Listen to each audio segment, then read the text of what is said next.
Well, a big game coming your way. It is placings time for these two. Singapore and Sri Lanka playing off for 15th and 16th position. This will be their last game of the Netball World Cup.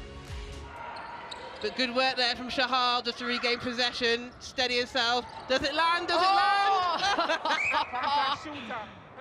I was about to think, what happens if it sits right up on top there?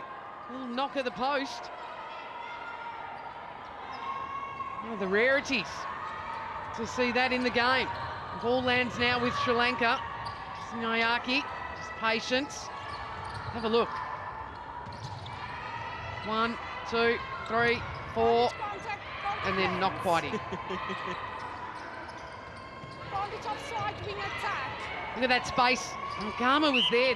The vision not going to her early enough.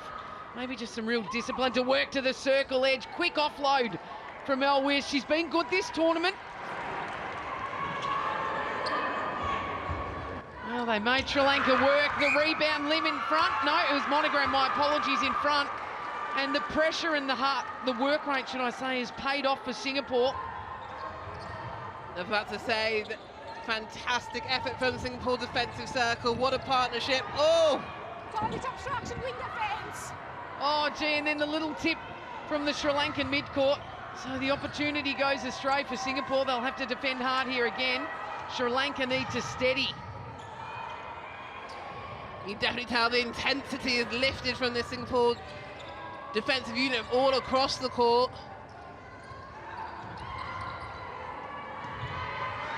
And again, oh! Yeah, nearly by Tan. Great patience shown from Sri Lanka. Just prepared to pass it back, wait until the gap was open into Algama at the back. On the hand. So, Lim, the contact on the hand. It's been a little while since they've found, should I say, Algama. But a good settler for Sri Lanka. Much needed because momentum was very much with Singapore. Oh, and a slip of the hands, but Shahal rescues it. Oh, gee. Did she rescue it or did she take it out of the hands? Looked like De Silva had that. To be fair, Shahal's been very impressive in terms of her rebounding. Let's have a look. They seem a lot more connected. And they've adapted well to the umpiring styles. So a nice little fake, but not enough on it. The defensive pressure, and too good in the front space. As I say, 23 seconds. Ah, beautiful work from Singapore. And the finish to level the score with 15 seconds. This was Andon's moment.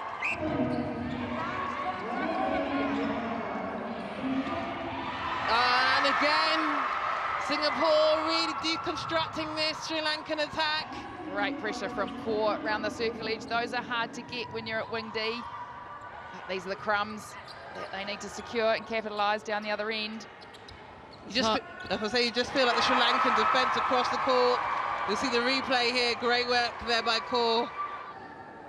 You don't get the response, but Singapore have responded. That way, missed ball, that goes to Sri Lanka. So here's the moment for Sri Lanka. Transition down court, must convert. Oh, And look at that chasing. courage. Tan going for the ball at centre, backed up by Lim.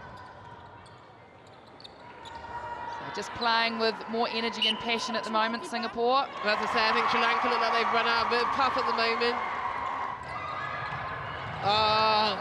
No way out there for Yi Tan. So Sri Lanka pick up a very much needed turnover.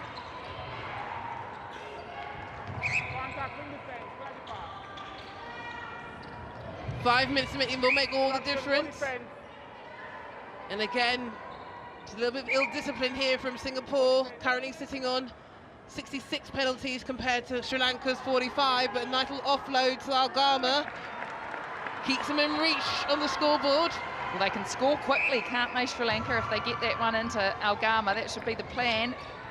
A goal will seal it for them. Oh, Sri Lanka. Shahal dropped that one. Well, they've got to go quick, Anna Stanley. There's the offload to Algama. Contact the call. How long is it going to take to explain the situation?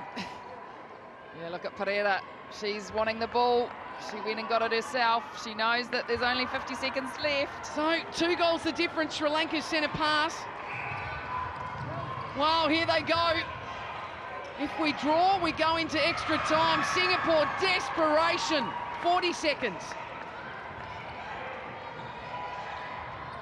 Algama. Oh, gee, needed to turn and shoot. And that could be the ball of the moment for Singapore. They rejoice on the sideline. 30 seconds to play. They just need to play the Singaporean way, which is possession netball. And they are staring down the barrel of an improved performance from Liverpool 2019, the Singaporeans. They beat Sri Lanka on day 4 of the tournament by 3. And with that goal on the siren, Singapore will finish the Netball World Cup in 15th position. And a 3-goal victory over Sri Lanka. Look at them rejoice. It means the world to them. The Netball World Cup ends on a high for Singapore. Gee, they fought, didn't they, through that game? So, smiles on the face of the coaches. Annette Bishop and Singapore victorious today, finishing in 15th at the Netball World Cup 2023 with a 3-goal victory over Sri Lanka, 49-46.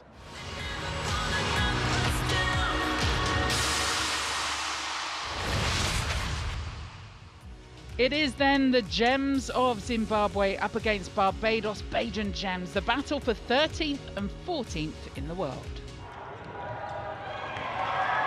Look at that. Look at Kwangwa using her experience. Yeah, Callistus Kwanga, captain of Zimbabwe. One of only 2 players in this starting 7 to have experienced that World Cup before.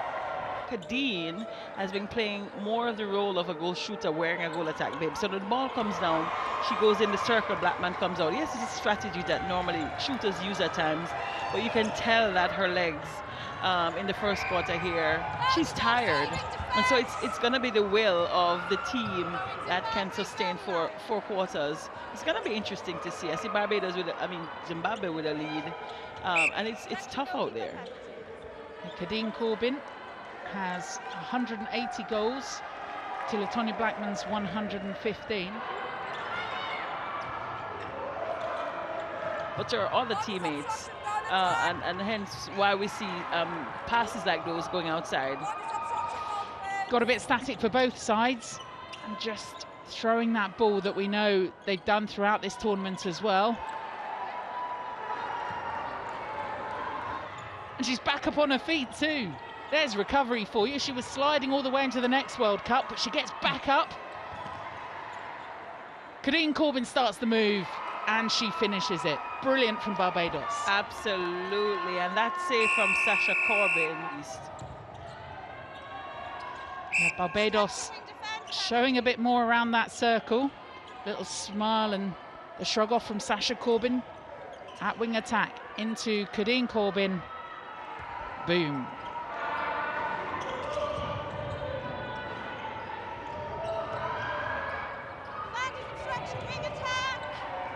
And that has been the pattern for these 2 teams, hence why we find them in this playoff position. Such great work. Yes. And then just the throwing of the ball.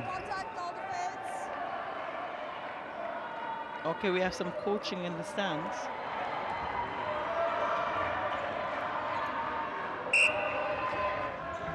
A talisman for this team, isn't she? Yes, she's really the anchor. I want to see Barbados throughout this tournament. They haven't been making many changes. I mean, it's 12 players. It's a lot on the bodies. I would really love to see some more rotation in the Barbados team, more players from the bench come in to give some relief. And I think if they do that, they should be able to maintain this intensity. And Agard, she's really been a stalwart. If nothing else, we know the connection between Sasha and Kadeen works. So we know it works. Sasha now receives the centre pass and is unable to find anyone in the attack. Had Kadeen been there, I'm sure she would have at least presented something. And so you want to be mindful of those things when you're making switches. But then we're not coaches, Caroline. Best coaches are the ones that don't coach, right? Always. Well, now the gap is 10. And it's now or never, really. Stick this one in the family album again for Zimbabwe.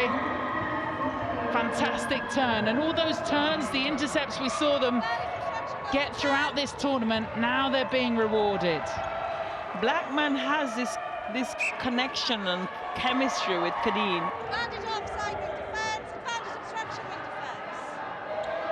defence. Kadeen Corbin locks another in as it rolls around the circle. Now 25 from 28.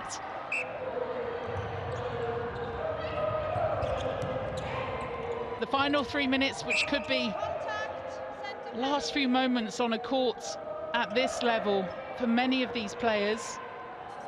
Look at LaTonya Blackman and how great she's been over 6 World Cups. Kadeen Corbin with her sister Sasha behind, watches on. Their last time playing together as well. Transition from Zimbabwe. Makunde comes out again, has a little look in. Are we seeing some careers end and some built on this court in this 13th and 14th playoff? The final quarter about to be done. Makunde's announced herself on the world stage in this tournament. The final race, though, for many has been run. Sasha Corbin runs with the ball up to the centre third. She's asking for a change. She wants to end these final few moments. The Zimbabwe fans dance their way in the stands. They're going to try and help her off court. The sunglasses gone. It's back. And the coach is on his feet. He's leading the celebrations as well he might. The plan finally coming together for Zimbabwe.